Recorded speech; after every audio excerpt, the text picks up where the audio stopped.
So first ஒரு simple examples தரேன். அந்த எல்லா எக்ஸாம்பிள்ஸ்லையும் காமனாக இருக்கிற ஒரு தீம் இருக்கும். அந்த தீமை கண்டுபிடிங்க. அக்ரிகல்ச்சரில் தமிழ்நாட்டில் எதுங்க ஃபேமஸ்? சோலார் பவர்டு பம்ப்ஸ் தானே. ஸோ அதிகமாக பாப்புலர் ஆனது தமிழ்நாட்டில். ஸோ இந்த பம்ப் வந்து இப்போ ஒரு கென்யாவில் இருக்கிற ஃபார்மர் பயன்படுத்துறாரு. இது ஒரு எக்ஸாம்பிள். இப்போ அடுத்த எக்ஸாம்பிள். சிமிலர்லி பிரேசிலோட ஒரு யூனிக் சொன்னா சொல்லலாம், நிறைய இருக்கு. பட் ஒரு யூனிக், பிரேசிலில் அந்த ஹெல்த் ஒர்க்கருக்கு ட்ரெயின் பண்ணுவாங்கல்ல, ஹெல்த் ஒர்க்கர் ட்ரைனிங், அந்த மாடல் சூப்பராக இருக்கும். அந்த மாடலில் நேபாளில் இருக்கிற நர்ஸ் இருக்காங்களே, அந்த நர்ஸும் அதே மெத்தடில் ட்ரெயின் ஆகுறாங்க. ஸோ நேபாளில் இருக்கிற நர்ஸ் பிரேசில் மெத்தடில் அடாப்ட் பண்ணி ட்ரெயின் ஆகுறாங்க நேபாளில். இது ஒரு எக்ஸாம்பிள். அண்ட் எல்லாருக்கும் தெரிஞ்ச இந்தோனேஷியாவோட மோஸ்ட் யூனிக் என்ன?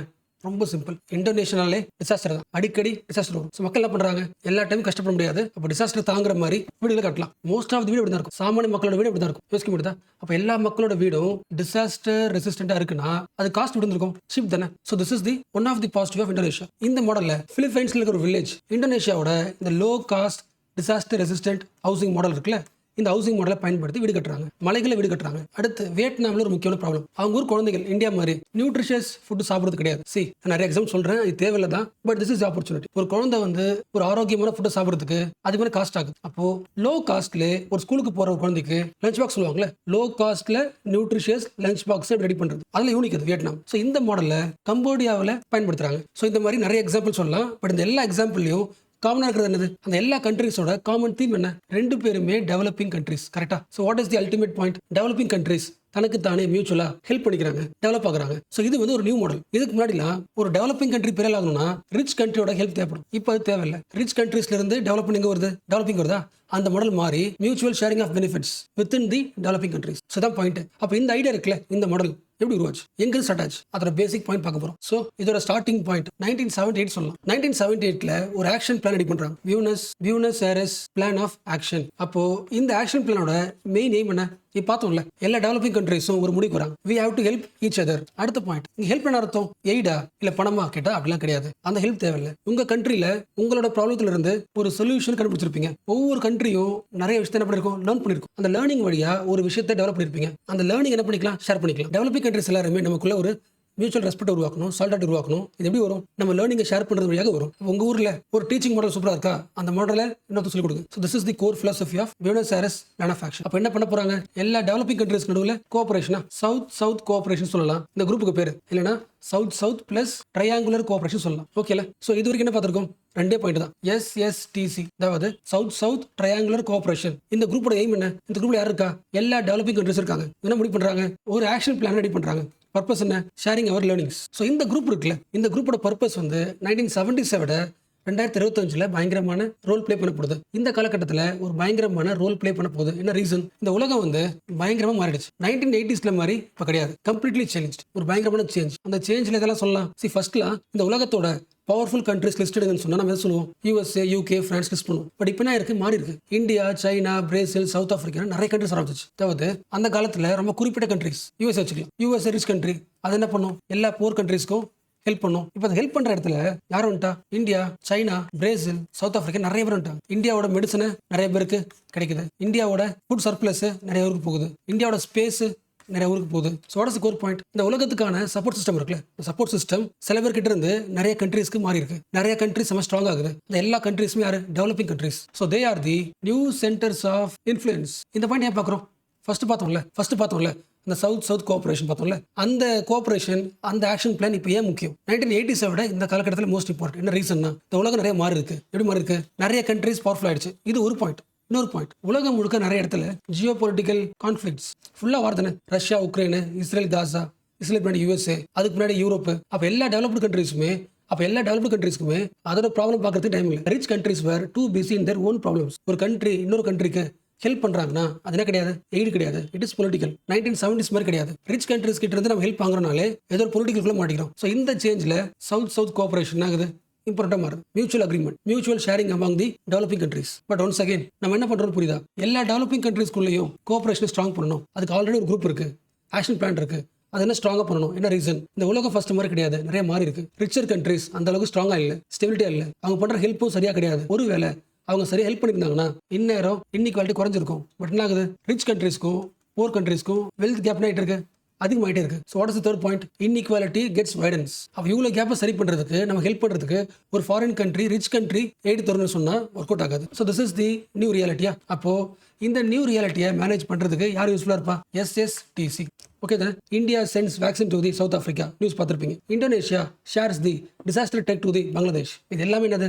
SSTCயோட பார்ட்னர்ஷிப். இப்போ அடுத்த பாயிண்ட், அப்போ எல்லா டெவலப்பிங் கண்ட்ரீஸும் மியூச்சுவல் ஹெல்ப் பண்ணுறாங்க. இது அல்டிமேட் கோல் என்ன? எய்ம் என்ன? எல்லா டெவலப்பிங் கண்ட்ரீஸோட அல்டிமேட் எய்ம் என்னன்னா SDGயை அச்சீவ் பண்ணணும். ஃபர்ஸ்ட் பார்த்தோம்ல, சஸ்டைனபிள் டெவலப்மெண்ட் கோலா.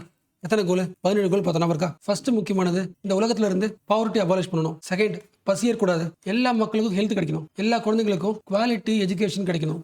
எந்த கண்ட்ரீஸ்லுமே ஜெண்டர் இன்இக்வாலிட்டி இருக்கக்கூடாது. எல்லா மக்களுக்கும் கிளீன் வாட்டர் கிடைக்கணும். எல்லா உழைப்பாளிகளுக்கும் டீசென்ட் ஒர்க் கிடைக்கணும். அதுக்கு என்ன பண்ணணும்? அந்த ஊரோட ஸ்மால் இண்டஸ்ட்ரீஸ் இன்னோவேஷன் என்கரேஜ் பண்ணணும். அண்ட் எல்லா கண்ட்ரிலையும் டிஸ்கிரிமினேஷன் இருக்கு, அதை சரி பண்ணணும். ரிலிஜியஸ் பேஸ்டு, கேஸ்ட் பேஸ்டு, அதை குறைக்கணும். ரொம்ப முக்கியமா, எவ்வளவுதான் கன்சியூம் பண்ணாலும் என்விரான்மெண்ட் டிஸ்டர்ப் பண்ணக்கூடாது. பிளஸ் கடலையும் சேஃபா பார்த்துக்கணும். உங்க நாட்டில் இருக்கிற லா இருக்குல்ல, இந்த லா வந்து எல்லாருக்கும் பயன்படணும். இந்த எல்லா விஷயத்தையும் லாஸ்ட் பாயிண்ட் 17வது கோல். இது எல்லா விஷயத்தையும் ஒரு கண்ட்ரி தனியாக பண்ண முடியாது. இப்போ நம்ம எல்லாரும் ஒன்னா சேர்ந்து பார்ட்னர்ஷிப்பா இது உருவாக்கலாம். எல்லா கோலையும் அச்சீவ் பண்ணலாம். இது யுஎனோட 17 SDG கோல். SDG கோலா 2030க்குள்ள அச்சீவ் பண்ணுமா? 2025. ஸோ இன்னும் ஜஸ்ட் 5 இயர்ஸ் தான் இருக்கு. அப்போ இருக்கிற டைம் ரொம்ப கம்மி. போன்ல பேட்டரி 10% தான் இருக்கு. பட் போக வேண்டிய தூரம் 3/4 தூரம் இருக்கு. அப்போ இந்த சிச்சுவேஷன்ல இந்த எல்லா SDG கோலையும் அச்சீவ் பண்ணணும்னா SSTC முக்கியம். எல்லா டெவலப்பிங் கண்ட்ரீஸும் இன்னும் ஸ்ட்ராங்கா பார்ட்னர்ஷிப்பை ஸ்ட்ராங் பண்ணணும். ஸோ இந்த ஆர்டிகளோட கோர் பாயிண்ட் இதுதான். நான் ஹெட்டிங் படிக்கல. SSTC is more than a diplomatic phrase. Just like ஃப்ரெண்ட்ஷிப்பாக இருக்கிறத விட லேர்னிங் இன்னும் ஸ்ட்ராங் ஆக்கி SDG கோல் என்ன பண்ணணும்? அச்சீவ் பண்ணணும். அந்த கோல் அச்சீவ் பண்ணுற மாதிரி பார்ட்னர்ஷிப் என்ன பண்ணியாகணும்? உருவாக்கணும். லேர்னிங் ஷேர் பண்ணிக்கணும். So what is the core point? Partnership is most important to achieve the 2030 agenda. யாரே சொல்றா? யுஎன் சொல்றாங்க. அண்ட் இந்த பாயிண்ட்டை இன்னும் ஸ்ட்ரெஸ் பண்ண வருஷம் செப்டம்பர் 12 யுஎன் ஒரு டேவாவே செலிப்ரேட் பண்ணுது. 12th செப்டம்பர் யுனைடெட் நேஷன் ஒரு டேவாவே செலிப்ரேட் பண்ணுது. என்ன day? A day for South and triangular cooperation. So அதுக்காக ஒரு டே பக்கெட் சொல்லி பார்க்கலாம். SSTCயோட கோர் பிரின்சிபல் என்ன? 3 பாயிண்ட். சாலிடாரிட்டி, நமக்குள்ள ஒற்றுமை இருக்கணும். Solidarity, mutual respect, plus shared learning. So these are the main values of SSTC. ஸோ SSTC ஒரு ஐடியாவா இருந்துச்சு. பட் இந்த காலகட்டத்தில் இட் பிகம்ஸ் நெசசிட்டியா? கண்டிப்பா தேவையில்ல. என்ன ரீசன்? உலகம் மாறிடுச்சு. உலகம் முழுக்க political Wars plus extreme climate change. ஒரு பணக்கார கண்ட்ரி கிட்ட இருந்து ஒரு பொருள் வாங்கினா அந்த பொருள் ரொம்ப காஸ்ட்லியா இருக்கு. இப்போ நம்ம ஊருக்கு தேவைப்படுற மாதிரி டெவலப்பிங் கண்ட்ரிஸ் யூஸ் பண்ற மாதிரி லோ காஸ்ட்ல டெக்னாலஜி தேவைப்படுது. அதுக்கு யாரும் யூஸ் ஆவா?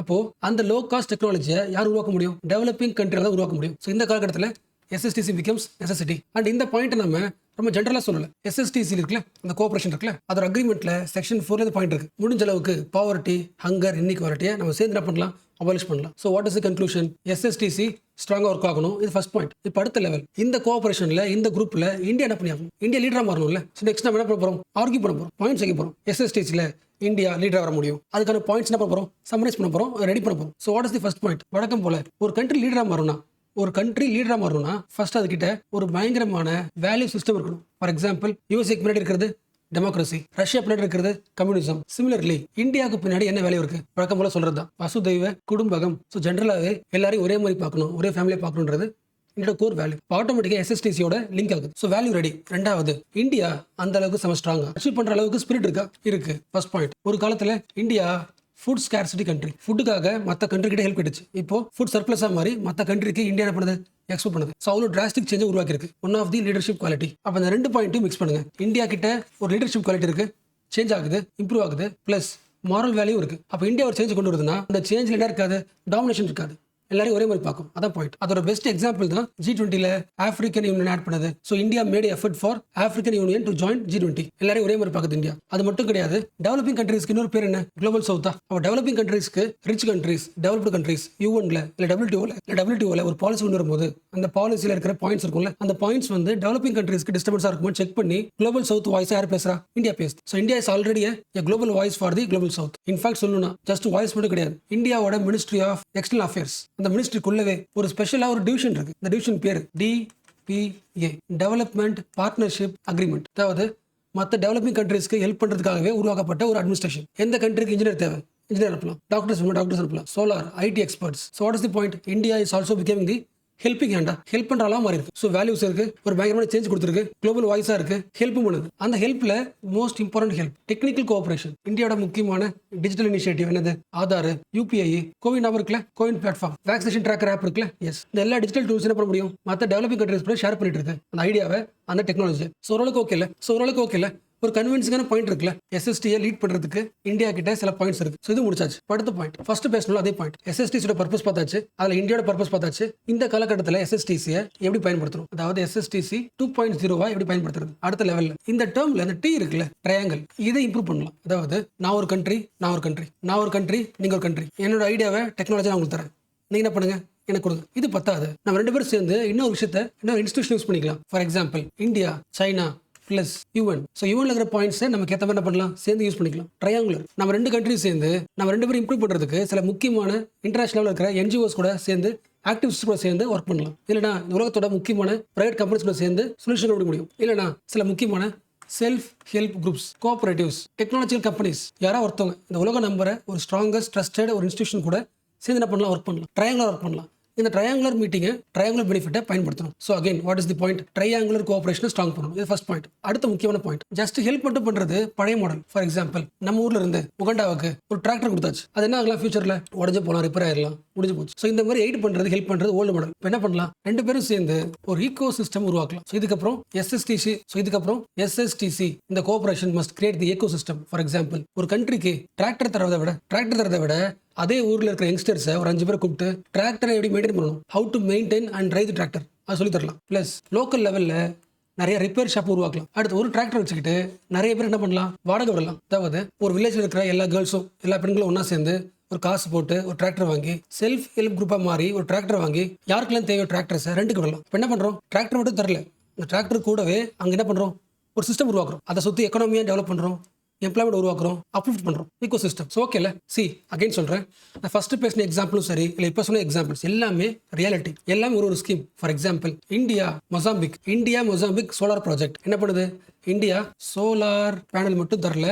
அங்கே ட்ரெயினும் பண்ணுது, லோக்கல் எலக்ட்ரிஷியனையும் ட்ரெயின் பண்ணுது. அண்ட் நம்மளோட அரிசி இருக்குல்ல, ஃபோர்ட்டிஃபைட் ரைஸ், அந்த ரைஸ் என்ன பண்றோம், நேபாள் கொடுத்துருக்கோம். India Nepal rice fortification with help of WFP meaning முடிச்சா சேம் இந்தியாவோட ஃபோர்ட்டிஃபிகேஷன் சீட்ஸை அது கொடுத்து அங்கே சென்டர் உருவாக்கி இனிமேல் என்ன பண்ணலாம், நேபாளே அவங்களே ஃபோர்ட்டிஃபிகேஷன் ஃபுட்டை உருவாக்கிக்கலாம். என்ன தேவை கிடையாது, ஹெல்ப் தேவை கிடையாது. ஸோ எய்டுன்றது கிஃப்டா, ஈகோ சிஸ்டம்ன்றது எம்பவர்மெண்ட் தானே, அந்த எம்பவர்மெண்ட் நோக்கி இந்த குரூப் உருவாகும். ஸோ ஓகேல, இப்போ பேசின எல்லா பாயிண்ட்ஸுமே இந்த ஆர்டிகளோட பாயிண்ட்ஸ் தான். அண்ட் இதுக்கு மேலே எக்ஸ்ட்ரா சில பாயிண்ட்ஸ்லாம் இருக்கு, சில ஃபேக்ட்ஸ்லாம் இருக்கு, ஹேண்ட்அவுட்ல கொடுத்துருக்கு. இந்த இயரோட தீம் என்ன, இன்னும் எக்ஸ்ட்ரா முக்கியமான ஸ்கீம்ஸ் என்ன, ஃபண்ட் என்ன, இம்பார்ட்டன்ட் ப்ரோக்ராம்ஸ், அதெல்லாம் ஃபேக்ட்ஸ் தான். அது எல்லாமே ஃபேக்ட்ஸ் தான், ஹேண்ட்அவுட்ல ஷேர் பண்ணியிருக்கேன், பார்த்துருங்க. அண்ட் அகைன் ரிமைண்ட் பண்ணுறேன், ஹேண்ட்அவுட்டோட ஃப்ரேம் ஒர்க் மாற்றிருக்கேன், கம்ப்ளீட்லி பேஸ்ட் ஆன் மெயின்ஸ். ஸோ மெயின்ஸ்க்கு எந்த ஆங்கிள் படிக்கணுமோ அந்த ஆங்கிள் கொடுத்துருக்கு. ஸோ கிளாஸ் பார்க்கும்போது ஐடியா கிடைச்சிரும், ஸ்டோரி கிடைச்சிரும், இந்த ஸ்டோரியை மெயின்ஸ்க்கு யூஸ் பண்ணலாம். மெயின்ஸ் தான் ரியல் எக்ஸாம். ஃபார் எக்ஸாம்பிள் இது பாருங்க, எஸ்எஸ்டிசி பற்றி கேட்டானே எழுதணும், இன்ட்ரோல டெஃபினேஷன் எழுதலாமா, ஃபேக்ட் எழுதலாமா, அதுக்கான point. What is எஸ்எஸ்டிசி, collaboration among developing Nations, UN Day எப்போ உருவானது, அதோட ஃபோக்கஸ் என்ன, இதெல்லாம் ஹெடில் எழுதுவோம். அடுத்து current affairs, why SSTC is more relevant 2025. Reason என்ன, first point cost effective, developing country உருவாக்குறது காஸ்ட் எஃபெக்டிவா இருக்கும். ரெண்டாவது நம்மள மாதிரி அவன் டெவலப்பிங் கண்ட்ரி, அவன் கொடுக்குறத என்ன பண்ணலாம், அப்படியே வாங்கி நம்ம ஊர்ல பேஸ்ட் பண்ணலாம், copy paste. Local relevance, how is India becoming the face of SSTC, India எடுத்த முக்கிய இனிஷியேட்டிவ்ஸ். ஸோ இந்த பாக்ஸ் கண்டிப்பாக மெயின்ஸ்ல இருக்கணும். அடுத்தது what has India done for food security in other Nations, இதெல்லாம் ஃபேக்ட்ஸ்ங்க. ரைஸ் ஃபோர்ட்டிஃபிகேஷன் பார்த்தோம்ல, நேபாள் பார்த்தோம்ல, அந்த பாயிண்ட். அடுத்த பாயிண்ட் அன்னப்பூர்தி, கிரெயின் ATM, கடைக்கு போகாமலே ATM வழியாவே கிரெயின்ஸ் வாங்குறது. ரேஷன் கடை, ஆப்டிமைஸ்ட் PDF சப்ளை செயின். அடுத்தது what is triangle cooperation, and இதெல்லாம் படிச்சத ஒரு கொஸ்டின் கேட்டா, South cooperation and ideal for solidarity is now a strategic development tool. Analyse India's leadership in redefining the global partnership. இந்த கொஸ்டினுக்கான answer தான் மேலே இருக்கிறது. ஸோ ஆன்சர் தான் நமக்கு நோட்ஸ். இப்போ நீங்க என்ன பண்ணணும், இந்த கொஸ்டினுக்கான ஆன்சர் 2 பேஜ்ல A4 வர மாதிரி ஷார்ட் சம்மரைஸ் படிக்கணும்.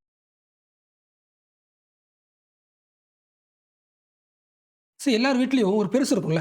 எக்ஸாம்பிளுக்கு சொல்றேன், ஓகேவா, நான் மரியாதை பேசுற ஆள் தான், எக்ஸாம்பிளுக்கு சொல்றேன். எல்லார் வீட்லயும் ஒரு பெருசு இருக்கும், அதோட வேலை என்னது, புலம்பிட்டே இருக்கும். கண்டிப்பா யாருக்கு பிடிக்காது. அதே வீட்டில் ஒரு சிறுசு இருக்கும், ஒரு யங்ஸ்டர். 2 பேருக்கு ஒத்தே போகாதுல்ல, இவங்க பேசுறது உங்களுக்கு பிடிக்காது, இவர் பேசுற லாங்குவேஜ் அவங்களுக்கு சுத்தமா புரியாது. அப்ப 2 பேருக்கும் நேருக்கு ஒரு கேப் இருக்குல்ல, ஏஜ் லெவலையும் கேப் இருக்கு, யோசிக்கிற லெவலையும் கேப் இருக்கு. இந்த கேப்பை என்னன்னு சொல்லலாம், ஜென்ரேஷனல் கேப்னு சொல்லலாமா. 2 பேருமே டிஃப்ரெண்ட் ஜென்ரேஷன்ல 2 பேரோட தாட்ஸ் எப்படி இருக்கும், பெரிய டிஸ்டன்ஸ் இருக்கும்ல. ஆக்சுவலா பார்த்தோன்னா இந்த பெருசுக்கும் இந்த சிறுசுக்கும் திங்கிங் லெவல்ல ஒரு பெரிய லாங் டிஸ்டன்ஸ் இருந்தாலும் நம்ம இந்தியன் கல்ச்சர் முடிஞ்ச அளவுக்கு இந்த டிஸ்டன்ஸை சாஃப்டன் பண்ண ட்ரை பண்ணிருக்கு, இந்த டிஸ்டன்ஸை குறைக்க ட்ரை பண்ணிருக்கு. இந்தியன் கல்ச்சர் பண்ண ஒரு முக்கியமான சாஃப்டனிங் டூல் இது ஃபேமிலி தானே. யோசிக்க முடியுதா, 2 பேர் தனித்தனியா இருக்காங்க, பார்த்துட்டதே கிடையாது, பேசுறதே கிடையாது, அப்படி இருக்கும், டிஸ்டன்ஸ் லாங்கா இருக்கும். பட் இந்தியன் கல்ச்சர் என்ன பண்ணுது, ஃபேமிலியிலே ஜாயின்ட் ஃபேமிலி, ஒரு வீட்டில் யங்ஸ்டரும் இருப்பாங்க, வயசானவங்களும் இருப்பாங்க, 2 பேரும் டெய்லியும் பார்த்துப்பாங்க, பேசுவாங்க, ஒன்னா சாப்பிடுவாங்க. அந்த இன்ட்ராக்ஷன் என்ன பண்ணுது, அந்த ஸ்ட்ரக்சர் 2 பேருக்கும் பிடிக்கலனாலும் திங்கிங் லெவலில் டிஃபரன்ஸாக இருந்தாலும் ஒவ்வொருத்தவங்களுக்கும் அவங்கள பற்றி தெரியும்ல, புரிஞ்சுப்பாங்க. ஃபார் எக்ஸாம்பிள் ஒரு ஃபெஸ்டிவல் வரலாம், சாமி கும்பிடுறது ஒரு பிடிக்காது, நெக்ஸ்டருக்கு பிடிக்காது, பட் என்ன பண்ணுவார், சாமி கும்பிடுவார், காலில் விழுவார், படைப்பார். என்ன ரீசன், அவங்களுக்கு பிடிக்கும். அப்போ 2 ஜெனரேஷன் நடுவில் கேப் இருந்தாலும், லாங் டிஸ்டன்ஸ் இருந்தாலும், இந்தியன் கல்ச்சர் ஓரளவுக்கு அந்த ஜெனரேஷன் கேப்பை முடிஞ்ச அளவுக்கு சாஃப்ட்வேர் பண்ணியிருக்கல. So family becomes the softwaring tool for 2 generation வச்சுக்கலாமா? ஃபேமிலி நிறைய ஆங்கில பார்க்கலாம். Family is the oppressive tool for the woman. Family is the surplus value for the capitalism. நிறைய ஆங்கில பார்க்கலாம். பட் இந்த பாயிண்ட் ஆஃப் வியூ பாருங்க. ஒரு ஃபேமிலியில் ஜாயின்ட் ஃபேமிலியாக இருக்கும்போது 2 டிஃப்ரெண்ட் ஜென்ரேஷனை ஒன்னா ஸ்டே பண்ண வச்சு ஆட்டோமேட்டிக்காவே ஒரு சாஃப்ட்வேரிங் டூலா பயன்படுதா? இப்போ பாயிண்ட் என்னன்னா, உண்மையாவே அந்த சாஃப்ட்வேரிங் டூலை நம்ம பயன்படுத்துறோமா, அது இம்ப்ரூவ் ஆயிட்டு இருக்கா இல்ல குறைஞ்சிட்டே இருக்கா, இதை அனலைஸ் பண்ண போறோம். ஓகேவா? பட் அதெல்லாம் பார்க்கறதுக்கு முன்னாடி ஒரே ஒரு பேசிக் ஃபேக்ட். இந்தியாவோட பாப்புலேஷனை அனலைஸ் பண்ணி பார்க்கும்போது டோட்டல் பாப்புலேஷன்ல 10% மக்கள் ஓல்ட் ஏஜ் பாப்புலேஷன். அதாவது 60 வயசுக்கு மேல இருக்கிறவங்க எத்தனை பர்சன்டேஜ்? 10%. இல்ல ஒருவேளை பர்சன்டேஜை விஷுவலைஸ் பண்ண முடியலன்னா இப்படி யோசிங்க. நீங்க வெளியே போறீங்க, இந்தியாவில் ஒரு 10 பேர் பாக்குறீங்க. இந்த 10 பேர்ல கண்டிப்பா ஒரு ஆள் 60 வயசுக்கு மேல இருப்பாரு. ஸோ இது இப்ப இருக்க ஸ்டேட்டஸ் 2025 ஸ்டேட்டஸ். ஸோ 10ல் ஒரு ஆள் கண்டிப்பா சீனியர் சிட்டிசனா இருப்பாங்க. அண்ட் மேபி சில பேர் இப்படி யோசிக்கலாம், 10ல் ஒரு ஆள் தானங்க, ரொம்ப கம்மி மாதிரி தெரியலாம். பட் இந்த 10ல் ஒரு ஆள் பார்த்தா கூட இந்தியாவோட டோட்டல் பாப்புலேஷன்ல 14 கோடி மக்கள் 60 வயசுக்கு மேல. ரொம்ப சிம்பிளா சொல்லணும்னா ஜப்பான் பாப்புலேஷனோட அதிகம். யோசிக்க முடியுதா? ஒரு கண்ட்ரி முழுக்க வயசானவங்க இருந்தால் எப்படி இருக்கும்? ஸோ அவ்வளோ அமௌண்ட் ஆஃப் பாப்புலேஷன் இந்தியாவில் 2025 இருக்காங்க. இது அப்படியே அடுத்த ஒரு 25 இயர்ஸ் 2050 வந்துட்டா அடுத்த 25 இயர்ஸ் மூவ் ஆகும்போது நீங்க வெளியே போறீங்கன்னா ஒரு 5 பேர் பாக்குறீங்கன்னா கண்டிப்பா 5 பேர்ல ஒரு ஆளு சீனியர் சிட்டிசனா இருப்பாங்க. என்னாகுது? வருஷங்கள் அதிகமாக இந்தியாவில் ஓல்ட் ஏஜ் பாப்புலேஷன் அதிகமாயிட்டே இருக்காங்க. யோசிக்க முடியுதா? சரி, 2025 10ல் ஒரு ஆள் தான். ஸோ மேபி உங்க ஃபேமிலியில வயசானவங்க இருப்பாங்க, இருக்காம இருக்கலாம். பட் 2050 கிட்ட இருக்கும்போது கண்டிப்பா எல்லார் வீட்லயும் 5ல் ஒரு ஆளு வயசானவங்க கண்டிப்பா இருப்பாங்க. லாஜிக் புரியுதா? உங்களுக்கு புரிஞ்சிருக்கும். பட் அகைன் சொல்றேன், 2050 நெருங்கும் போதெல்லாம் 5ல் ஒரு ஆள் கண்டிப்பா வயசானவங்க இருக்காங்கன்னா எப்படி அசீம் பண்ணலாம்? ஒரு ஆவரேஜா ஃபேமிலி எத்தனை பேர்? 4 பேர் 5 பேர். அப்ப எல்லா ஃபேமிலியிலும் ஆவரேஜா ஒரு ஓல்ட் ஏஜ் 60 வயசுக்கு மேல இருக்கிற ஒரு ஆள் இருப்பாங்க. ஆனா உங்களுக்கு தெரியும், ஒரு ஃபேமிலியில யாருக்கு மரியாதை இருக்காது. வயசாக அவங்களுக்கு மரியாதை இருக்காது. பட் அவங்களை பார்த்துக்க வேண்டிய கடமை யாரு? அந்த ஃபேமிலிக்கு தானே. ஒருவேளை ஃபேமிலியில பார்த்துக்க முடியலன்னா அடுத்து யார் பார்க்கணும்? கவர்மெண்ட் பார்க்கணும். ஸோ அதை பத்தி பேசுற ஆர்டிகல் தான் இந்த ஆர்டிகல், பிரிட்ஜிங் தி ஜென்ரேஷன் கேப். உங்க வீட்டில் ஃபியூச்சர்ல ஒரு 4 பேர்ல 5 பேர்ல கண்டிப்பா ஒரு ஆள் வயசானவங்க இருப்பாங்க, ஒரு ஓல்டு ஜென்ரேஷன். அதே வீட்டில் மற்றவங்க எல்லாரும் யங்ஸ்டர்ஸ் இருப்பீங்க. 2 ஜென்ரேஷனுக்கு ஒரு கேப் இருக்கும். நம்ம ஃபேமிலியே 2 பேருக்குள்ள ஒரு அண்டர்ஸ்டாண்டிங் உருவாக்கி இருந்தாலும் அந்த அண்டர்ஸ்டாண்டிங் ஃபியூச்சர்ல இருக்குமா இருக்காதா, அதை எப்படி சரி பண்ணலாம், அதை பத்தின சில பாயிண்ட்ஸ். ஸோ இது முக்கியம் இல்ல? ஏன் முக்கியம்? இந்தியாவோட ஒரு குறிப்பிட்ட பாப்புலேஷன் அவங்க இருக்காங்க. அப்போ அவங்களுக்கான பேசிக் லைவ்லிஹுட் முக்கியம், அதை விட டிக்னிட்டி முக்கியம் இல்ல? ஸோ அதை பத்தி பேசுற ஆர்டிகல். ஸோ 4-5 பாயிண்ட்ல சமரைஸ் பண்ணிடலாம். ஸோ இப்படி சமரைஸ் பண்ணலாமா? அடுத்த 25 இயர்ஸ்ல இந்தியாவில் என்ன ஆக போகுது? இந்தியாவோட population is going to be ageing சொல்லாமா, வயசாயிட்டே இருக்க போகுது. அப்போ ஒரு ஃபேமிலியில மற்றவங்க என்ன பண்ணுவீங்க? வேலைக்கு போவீங்க, படிக்க போவீங்க. உங்களுக்கு என்ன கோலோ அதை நோக்கி என்ன பண்ணிருப்பீங்க? சேஸ் பண்ணிருப்பீங்க. அப்ப அந்த வீட்டில் இருக்க எல்லாரும் அவங்களோட ஓன் கோல் நோக்கி போயிட்டு இருக்கும்போது யாரை கண்டுக்க மாட்டோம்? அந்த ஓல்டேஜ் மக்களை கண்டுக்காம விட்டுறலாம். லாஜிக் புரியுதா? சொசைட்டி ஃபர்ஸ்ட் மாதிரி கிடையாது, பயங்கரமா சேஞ்ச் ஆகுது. அதாவது சொசைட்டியோட வேல்யூஸே மாறுது. இப்போ வேல்யூஸ் மாறும்போது கண்டிப்பா ஃபியூச்சர்ல ஃபேமிலி சிஸ்டம் இருக்குமான்னு சொல்ல முடியாது. ஆல்ரெடி என்ன உருவாயிடுச்சு?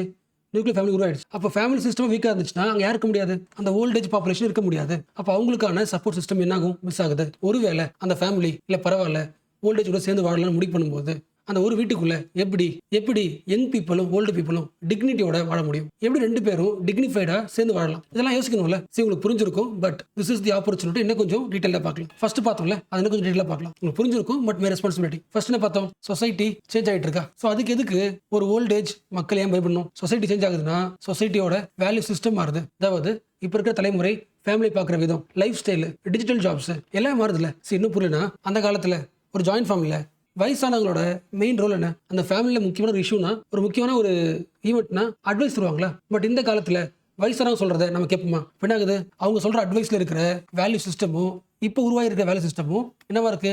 ஆப்போசிட்டா இருக்கு. அப்ப என்ன ஃபீல் ஆகும் உங்களுக்கு? நம்மளோட எக்ஸ்பீரியன்ஸ், நம்ம நாலேஜ் இந்த ஃபேமிலிக்கு வருது இல்லை. நம்ம சொல்ற பாயிண்ட் அந்த அளவுக்கு அவங்க எடுத்துக்க மாட்டேங்கிறாங்க. அப்ப என்னோட வே ஆஃப் லிவிங் இருக்குல்ல, உண்மையாவே இந்த ஃபேமிலி ரெஸ்பெக்ட் பண்ணுதா? இந்த ஃபேமிலியில என்னோட அடையாளம் என்னது? என்னோட வேல்யூ சிஸ்டம், நான் சொல்ற எக்ஸ்பீரியன்ஸ், நான் சொல்ற அட்வைஸ். அந்த அடையாளமே வீக் ஆயிடுச்சுன்னா, அந்த வேல்யூ வீக் ஆயிடுச்சுன்னா எனக்கு என்ன இருக்காது? டிக்னிட்டி இருக்காது. டிக்னிட்டி இல்லைன்னா ஒரு ஜாயின்ட் ஃபேமிலி இருந்தாலும் you feel lonely, useless, invisible. So இந்த பாயிண்ட் தான் ஃபர்ஸ்ட் ஒன்லைன் சொல்லிட்டேன். சொசைட்டி சேஞ்ச் ஆகும்போது வேல்யூ மாறும்போது ஒரு பயம் வரும். என்ன பயம் வரும்? வேல்யூஸ் மாறுது. நீ சொல்ற அட்வைஸே கேட்க முடியாது, ஆப்போசிட்டா இருக்கும். அப்ப இந்த ஃபேமிலியில நம்ம இருக்கிறது வருத்தான்னு யோசிப்பாங்க. யோசிக்க முடியுதா? ரியல் லைஃப் யோசிக்கலாம். ஒரு ஓல்ட் ஏஜ் பாப்புலேஷன், உங்க ஆயா வச்சுக்கலாம், உங்க தாத்தா ஆயா வச்சுக்கலாம். அவங்க முன்னாடி உட்காந்துக்கிட்டு லைஃப் எப்படி வாடுறது? நம்ம என்ன பண்றோம்? ஒரு செல் எடுத்துக்கிறோம். செல்ல ஒரு யங்ஸ்டர் இருப்பார். அவர் பேசுறதை கேட்குறீங்க. ஏதோ ஒரு இன்ஃப்ளூயன்சர், தமிழ்நாடா இருக்கலாம், இல்ல கொரியாவா இருக்கலாம், இல்ல யூஎஸ்ஆ இருக்கலாம். ஏதோ ஒரு இன்ஃப்ளூயன்சர் பேசுறதை கேட்டுட்டு இருக்கீங்க. பட் பக்கத்துல யார் இருக்கா? ஒரு பயங்கரமான எக்ஸ்பீரியன்ஸ்ல வாழ்ந்த ஒரு ஓல்ட் ஏஜோட வேல்யூஸ் பக்கத்துலேயே இருக்கு. அதை கண்டுக்காம என்ன பண்றீங்க? ஏதோ ஒரு ஆளோட அட்வைஸ் கேட்டு இருக்கும்போது அதை இவர் பார்த்தாருன்னா எப்படி இருக்கும்? இவங்களுக்கு என்ன ஃபீல் இருக்கும்? தான் main core point. So what is the core first point? ஃபியூச்சர்ல நம்ம வீட்டில் ஒரு ஓல்டேஜ் இருப்பாங்க. அவங்களை சேஃப்கார்ட் பண்றதுக்கு ஃபுட் விஷயம் கிடையாது. ஃபர்ஸ்ட் முக்கியமானது அடையாளம், அவங்களோட வேல்யூஸ். அந்த வேல்யூஸ்க்கு எந்த அளவுக்கு மரியாதை இருக்கோ அந்த அளவுக்கு தான் they feel worth. First point. And second point, first அந்த வயசானவங்க சொல்றதை கேட்கறதுக்கு ஃபர்ஸ்ட் என்ன தேவை? ஒரு ஃபேமிலி தேவையில்ல. அடுத்த பயம், ஃபியூச்சர்ல இந்த ஃபேமிலி சிஸ்டம் இருக்குமா இருக்காதா? நியூக்ளியர் ஃபேமிலி ஆல்ரெடி மாறிட்டாங்க. அடுத்து என்ன ஆகுது? ஃபேமிலி இப்போ கிடையாது, மைக்ரேஷன். அப்போ ஃபேமிலியை ஹோல்டு பண்ணலனா, ஃபேமிலி ஒன்றா இருக்க முடியலனா எல்டர்ஸ் எப்படி அங்கே இருப்பாங்க? ஸோ ஃபியூச்சரில் ஒரு ஓல்டேஜோட அடையாளத்தில் ஒரு இன்செக்யூரிட்டி இருக்குது. எங்கே வாழ போகிறோம்? ஃபேமிலி சிஸ்டம் வீக் ஆகிடுமா ஒரு பயம் இருக்குது. ஒருவேளை அப்படியே ஒரு ஃபேமிலி அந்த எல்டரை வீட்டில் வச்சுக்கலாம், ரெஸ்பெக்ட் பண்ணலாம் யோசிச்சாலும் அந்த ஃபேமிலிக்குன்னு ஒரு கஷ்டம் இருக்கும், ஒரு எக்கனாமிக் ப்ராப்ளம் இருக்கும். அப்போ எல்லா டைமுமே மணி எதிர்பார்க்க முடியாது. That elder should not be depend on the income of that family. அப்படி இருந்தாங்கன்னா கண்டிப்பாக என்ன ஆகும்? ப்ராப்ளம். யோசிக்க முடியுதா? அந்த financial support must come from outside தான். அப்போ என்ன தேவை? அந்த வீட்டில் அவங்களோட அடையாளத்தை ஸ்ட்ராங் பண்ணுறதுக்கு, அவங்களோட அடையாளத்தை ஸ்ட்ராங் பண்ணிக்கிறதுக்கு கவர்மெண்ட் ஒர்க் பண்ணி ஆகணும். Health scheme, pension scheme, insurance, community homes, government programmes நிறைய உருவாக்கணும். அந்த எக்ஸ்டர்னல் சப்போர்ட் வழியாக அந்த வீட்டில் அவங்க இருக்கிறது படம் இருக்காது. இதெல்லாம் கிடைச்சி வச்சுக்கலாம். இது எல்லாமே கிடைச்சிச்சு. ஃபியூச்சரில் ஃபேமிலி சிஸ்டம் ஸ்ட்ராங்காக இருக்குது, ஒன்றா சேர்ந்து வாடுறாங்க, எக்ஸ்ட்ரா சப்போர்ட் கிடைக்குது. அண்ட் ஆல்சோ கடைசியாக யோசிக்க வேண்டியது, அந்த வீட்டில் 2 ஆப்போசிட் ஐடியா இருக்குது. ஒரு யங் மைண்ட், இன்னொன்று experienced mind. Day to day லைஃப்பில், தினசரி லைஃப்பில் 2 பேரும் பேசும்போது மியூச்சுவல் டிக்னிட்டியாக இருக்க முடியுமா? 2 பேரும் தன்னை ஹர்ட் பண்ணிக்காம லைஃப் கொண்டு போக முடியுமா? ஸோ இவ்வளோ கொஸ்டின்ஸை கேட்க வேண்டியதாக இருக்குது. என்ன ரீசன்? ஃபியூச்சரில் 20% பாப்புலேஷன் 5ல் ஒரு ஆள் கண்டிப்பாக ஓல்டேஜாக இருக்கிறதுனால இந்த psychological issue, family based issue வரலாம். ஸோ ஒரு ஓல்டேஜுக்கு இவ்வளோ இன்செக்யூரிட்டி இருக்குது. அதுக்கு ஆன்சர் என்ன? அதை பார்க்கறதுக்கு முன்னாடி ஒரு சர்வே. இப்போ பேசின விஷயத்த யங்ஸ்டர்ஸ் எப்படி ஆன்சர் பண்ணுறாங்க? ஹெல்ப் ஏஜ் இந்தியா ஒரு சர்வே எடுக்கிறாங்க. இந்தியா முழுக்க முக்கியமான சிட்டிஸில் ஒரு 10,000க்கு மேலே பேர் யங்ஸ்டர் சர்வே எடுக்கிறாங்க. அந்த சர்வேல பாதி யங்ஸ்டர் சொன்ன முக்கியமான பாயிண்ட், வயசானவங்க கிட்ட ஒரு பயங்கரமான அறிவு இருக்கு. Elders have wisdom. அந்த நாலேஜை ரெஸ்பெக்ட் பண்ணணும். They deserve the respect. 43%. 100ல் 50 youngsters என்ன ஆன்சர் பண்ணிருக்காங்க? வயசானவங்களுக்கு ஒரு பயங்கரமான அறிவு இருக்குன்னு அக்செப்ட் பண்ணிட்டாங்க. அப்போ அதிகம் தானே? அப்போ பாதி பேர் ஓல்டேஜை ரெஸ்பெக்ட் பண்ண சொல்றாங்க. இது ஒரு point. And second point, youngsters point of வியூல இந்த எல்டர்லி பாப்புலேஷன் பாதி பேர் வீட்டில் தனியாக தான் இருக்காங்க, லோன்லி, அவங்க பாயிண்ட் ஆஃப் வியூல. அண்ட் செகண்ட் பாயிண்ட், மோஸ்ட்லி அந்த வயசானவங்க அந்த ஃபேமிலியை டிபெண்ட் பண்ணி தான் இருக்காங்க. லாஜிக் புரிஞ்சா, கான்ஃபிளிக்ட் புரிஞ்சா, ஒரு ஆங்கிளில் வயசானவங்களோட அறிவை, விஸ்டம் ரெஸ்பெக்ட் பண்றாங்க. அந்த மரியாதை இருக்கும்போது எப்படி இருக்காங்க? லோன்லியா இருக்காங்க. இந்த வயசானவங்களுக்கு பயங்கரமான எக்ஸ்பீரியன்ஸ் இருக்குன்னு அட்மைரும் பண்றோம். அப்போ அட்மைர் பண்ணும்போது கனெக்ஷன் இருக்கணும்ல. பட் எப்படி இருக்காங்க? லோன்லி. ஃபேமிலி இருந்தும் இல்லாத ஒன்று தான், இன்விசிபிள். மீனிங் புரிச்சா? அதாவது ஓல்டேஜ் மக்கள் கிட்ட அறிவு இருக்குன்னு தெரியும், பட் இருந்தாலும் ஒரு ஃபேமிலியில ஒரு பெரிய முடிவுனா அந்த முடிவை அந்த வயசானவங்க சொல்றாங்களே தவிர அந்த முடிவு எடுக்கலாமான்றதை கேட்க மாட்டேங்கிறாங்க. That is invisible. என்ன பண்ணலன்னு கேட்காம முடிவு எடுத்ததே சொல்றாங்க. அப்போ அந்த எல்டர்லி பாப்புலேஷன் எப்படி ஃபீல் பண்ணுவாங்க? Pain of exclusion.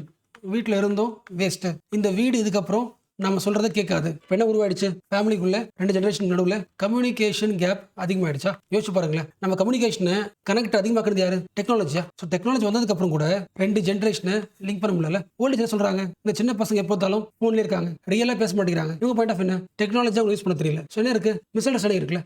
பட் இந்த மிஸ் அண்டர்ஸ்டாண்டிங் இருந்தாலும் சர்வேல என்ன சொல்றாங்க? 2 ஜெனரேஷனும் மியூச்சுவல் அண்டர்ஸ்டாண்டிங்ல இருக்கணும்னு ஆசைப்படுறாங்க. எத்தனை பேர்? 49% எல்டர்ஸ், 57% யூத்ஸ். 2 பேரும் மியூச்சுவலா பேசிக்கணும், அண்டர்ஸ்டாண்டபிளா இருக்கணும்ன்றத சொல்றாங்க. இப்போ அடுத்த கொஸ்டின், ஒரு 2 பேருக்குள்ள அண்டர்ஸ்டாண்டிங் எப்படி வரும்? What is understanding? 2 பேரும் ஒரே மாதிரி சிந்திக்கிறாங்களே, அது கிடையாது. இவங்க எப்படி யோசிப்பாங்க உங்களுக்கு தெரியும், இவங்க எப்படி யோசிப்பாங்க உங்களுக்கு தெரியும். 2 பேரும் டிஃப்ரெண்டா யோசிச்சாலும் புரிஞ்சுப்பாங்க. இவன் இப்படி தான் யோசிப்பான். அந்த அண்டர்ஸ்டாண்டிங் கொண்டு வரணும்னா என்ன பண்ணலாம்? ஆட்டோமேட்டிக்கா இந்தியாவோட ஃபேமிலிக்குள்ளே இருக்குல்ல, ஸ்பெண்ட் குவாலிட்டி டைம் டுகெதர். எப்படி 3 வேலையும் முடிஞ்ச அளவுக்கு சேர்ந்து சாப்பிடுங்க. ஷேர்டு மீல்ஸ், ஃபெஸ்டிவல்ஸ் அப்போ, ரிச்சுவல்ஸ் அப்போ ஒன்னா சேர்ந்து ஸ்பெண்ட் பண்ணுங்க. கண்டிப்பா எல்லார் வீட்லயும் ஈவினிங் கான்வர்சேஷன் இருக்கணும், வரண்டா லைட்ல. இது எல்லாமே ஜஸ்ட் இந்தியாவோட கல்ச்சுரல் ஹேபிட்னு சொல்லிட்டு ஸ்டாப் பண்ணிடாதீங்க.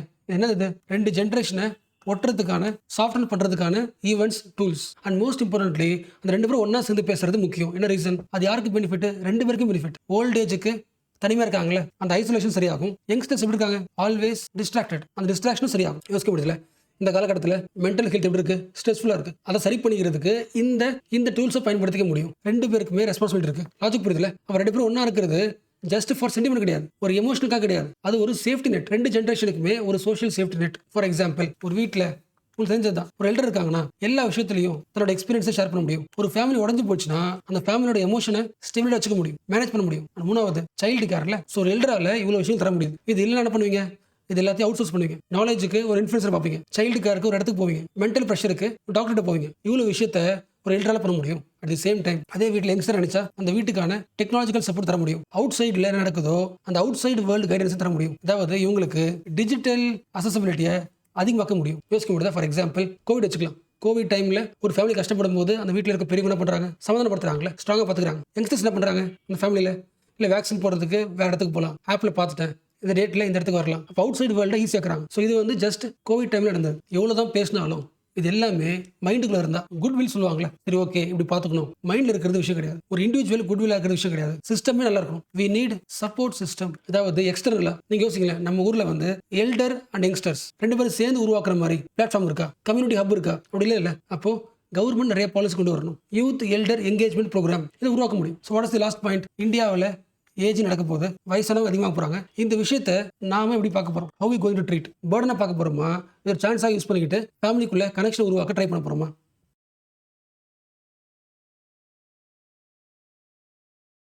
ஒசாமா பின் லேடன் ஞாபகம் இருக்கா? இவர் யார் இவர் டெரரிஸ்ட். ஸோ யூஎஸ்ஏ பின் லேடனை எந்த ஊர்ல பிடிச்சாங்க எல்லாருக்குமே தெரியும்ல. பாகிஸ்தானில் ஒளிந்து கொண்டு இருந்தார். பாகிஸ்தான்ல எது பக்கத்துல? பாகிஸ்தானோட மிலிட்டரி அகாடமிக்கு பக்கத்துல. ஸோ ஓரளவுக்கு கெஸ் பண்ண முடியல. பாகிஸ்தான் மறைமுகமாக டெரரிஸ்டை சப்போர்ட் பண்ணுது. அண்ட் இன்ஃபேக்ட் டெரரிசத்தை பிரேவரியா பாக்குது. பட் வெளியே பேசும்போது டெரரிஸ்டுக்கும் எங்களுக்கு சம்மந்தம் கிடையாது. பட் சீக்கிரம் என்ன பண்றாங்க? எல்லா முக்கியமான terror groups, Lashkar Taiba, JEM, இந்த எல்லா டெரர் குரூப்புக்கு என்ன பண்றாங்க? ஒரு பேக்கப்பா இருக்காங்கல்ல. So Pakistan is using the terrorism. இது வந்து சஸ்பெஷன் கிடையாது, reality. 2008 Mumbai attack, 2019 Pulwama attack, 2025 Pahalgam attack. இந்த எல்லா டெரரிசத்துக்கும் same idea, same formula, same pattern. Border cross பண்ணி வந்து பண்றது, பார்டர் கிராஸ் பண்ணி வந்து டெரரிசம் பண்றது. ஸோ இது எல்லாமே யாரோட பாயிண்ட் ஆஃப் வியூ? இந்தியாவோட பாயிண்ட் ஆஃப். பாகிஸ்தான் நிறைய டெரர் குரூப்புக்கு பேக்கப்பா இருக்கு. நிறைய டெரரிஸ்ட்டை பாகிஸ்தான் மிலிட்டரி அகாடமி பக்கத்திலே சுட்டிருக்கும். ஸோ பாகிஸ்தானுக்கும் டெரரிசத்துக்கும் டைரக்ட் லிங்க் இருக்கு. இது இந்தியாவோட நெரேட்டிவ். பட் இந்த உலகம் பாகிஸ்தான் எப்படி பார்க்குது? இந்த உலகம்னா யாரு? யுஎன் தானே. ஜூன் 2025 ரெண்டு முக்கியமான பாடி, யுஎன்ல இருக்கிற முக்கியமான பாடிக்கு ஹெட் யாரு? பாகிஸ்தான். நம்ம அப்படி பார்த்துருக்கோம், counter terrorism committee. So vice chair of counter terrorism கமிட்டியோட ஹெட் யார் இருக்கா? பாகிஸ்தான் இருக்காங்க. கம்ப்ளீட் ஆப்போசிட்ல. இப்போ இந்தியாவோட நெரேட்டிவ் சொல்லுது, ஒரு டெரரிஸ்ட் சொல்லுது யார? பாகிஸ்தானு. பட் யூஎன்ல ஒரு டெரரிசத்தை அழிக்கிற குரூப்ல கவுண்டர் டெரரிசம் கமிட்டியோட ஹெட் யார் இருக்கா? பாகிஸ்தான் இருக்காங்களா. என்ன அர்த்தம்? இந்தியாவோட நெரேட்டிவ் குளோபல் லெவலில் ரீச் ஆகல. ஸோ இந்தியா என்னதான் பேசினாலும் பாகிஸ்தான் சொல்லிடுது ரொம்ப சிம்பிளா. இந்தியாவே அப்படிதான். இந்தியா காஷ்மீர் என்ன பண்றாங்க? சேம் டெரரிசம் ஒன்னே முடிச்சிடறாங்களா. அண்ட் தாலிபானை கண்ட்ரோல் பண்ற கமிட்டி, தாலிபான் சாங்ஷன் கமிட்டி, அதோட ஹெட் யாரு? பாகிஸ்தான். யோசிக்கப்படுதா? அப்ப இந்தியா பாயிண்ட் ஆஃப் வியூல இது டேஞ்சரஸ்ல. பாகிஸ்தான் தான் ரியல் டெரரிஸ்ட் சொல்றோம். அப்ப அதே ஆள் ஹெட்டா இருந்தாங்கன்னா, டெரரிஸ்ட் அடிக்கிற குரூப்ல ஹெட்டா இருந்தாங்கன்னா என்ன பண்ணுவாங்க? அந்த குரூப்பை டிலே பண்ணுவாங்களா? அந்த குரூப்போட ஒர்க்கிங் என்ன பண்ணலாம்? இன்டிவிஜுவல்ஸை மாத்தலாமா? யாரெல்லாம் டெரரிஸ்ட் லிஸ்ட் பண்ணும்போது அவங்க என்ன பண்ணலாம்? என்டர் பண்ணி மாத்தலாமா டெஃபினேஷன்? இதெல்லாம் யாரோட point of view? India point of view. See ஆக்சுவலா இது புதுசு கிடையாது. யூஎன்ல இந்த மாதிரி கிரிட்டிக்கலான விஷயத்துக்கு யாரு போடக்கூடாதோ அவங்களே ஹெட்டா போட்டுருக்காங்க. ஃபார் எக்ஸாம்பிள் லிபியா தெரியும்ல. லிபியால ஒரு ஆள் இருந்தாரு முகமது கடாஃபி நபருக்குல. அந்த கண்ட்ரில ஹியூமன் ரைட்ஸ் அபியூஸ், டார்ச்சர், எல்லாரும் ஜெயில போடுறது, பேச்சுரிமை கிடையாதுன்னு சொன்ன ஒரு ஆளு கடாஃபிய யூஎனோட ஹியூமன் ரைட்ஸ் கமிஷனோட ஹெட்டா லிபியா இருந்திருக்கு. யோசிக்க முடியுதா? யூஎனோட உமன்ஸ் ரைட்ஸ் கமிஷனோட ஹெட்டா இருந்திருக்கா? சவுதி அரேபியா இருந்திருக்கு. Saudi Arabia conservative country. So இந்த மாதிரி கான்ஃபிடென்ட் பார்க்கலாம் நீங்க யூஎன்ல பார்க்கலாம். So what is the conclusion? இந்த உலகம் வந்து டெரரிசத்தை ஸ்டாப் பண்ண ட்ரை பண்ணுது. பட் சரி கிடையாது. குளோபல் லெவல்ல டெரரிசம் எதிர்த்து கவர்னன்ஸ் அந்த அளவுக்கு சரி கிடையாது. அப்படி இருந்துச்சுன்னா பாகிஸ்தான் எப்படி ஹெட்டா இருக்க முடியும்? இன்ஃபேக்ட் பாகிஸ்தானுக்கு IMF $1 பில்லியன் அளவுக்கு லோன் கொடுத்துருக்கு. அந்த காசு யாருக்கு போகலாம்? அந்த கண்ட்ரிக்கு போகும், கவர்மெண்ட்டுக்கு போகும், மிலிட்டரிக்கு போகும், டெரரிசத்துக்கு போகும். அப்போ IMFக்கு அது கூட தெரியல, ஒரு பயங்கரமான அமௌண்ட்டை டெரர் ஃபினான்சிங் பண்ணிருக்கு. Terror financing. அப்போ இந்த உலகத்துக்கு என்ன தெரியல? ரீசெண்ட் இஷ்யூ கூட தெரியல. 2025 இந்த மே மாசம் இந்தியா என்ன பண்ணுச்சு?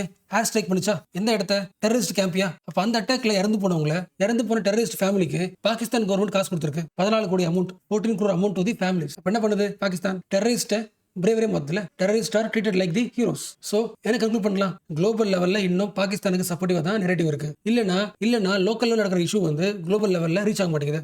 அப்ப இந்தியா என்ன பண்ணி ஆகணும்? சில ஸ்ட்ராட்டஜிஸ் எடுத்தாகணும். ஃபர்ஸ்ட் யார் முக்கிய நாட்கள்? Western countries, France, UK, USA, இந்த எல்லா முக்கியமான கண்ட்ரிஸும் யூஎனோட செக்யூரிட்டி கவுன்சில் இருக்கிற முக்கியமான கண்ட்ரிஸ் எல்லாருக்கிட்டையும் பாகிஸ்தானோட ஹிஸ்டரி இருக்குல்ல, பாகிஸ்தானோட ரெக்கார்டு இருக்குல்ல, லாஸ்ட் 10 years என்ன பண்ணிருக்காங்க, அந்த ஃபுல் ரெக்கார்டையும் ஷேர் பண்ணணும். ஸோ பாகிஸ்தானோட ரெக்கார்டை படிச்சு இவ்வளவு கன்சர்ன் இருக்குன்னு சொல்லணும். இது ஃபர்ஸ்ட் பாயிண்ட். பட் ரெண்டாவது முக்கியம், இன்னும் இந்தியாவோட நெரேட்டிவ் உலகத்துக்கு ரீச் ஆகல. அப்போ இன்னும் என்ன பண்ணணும்?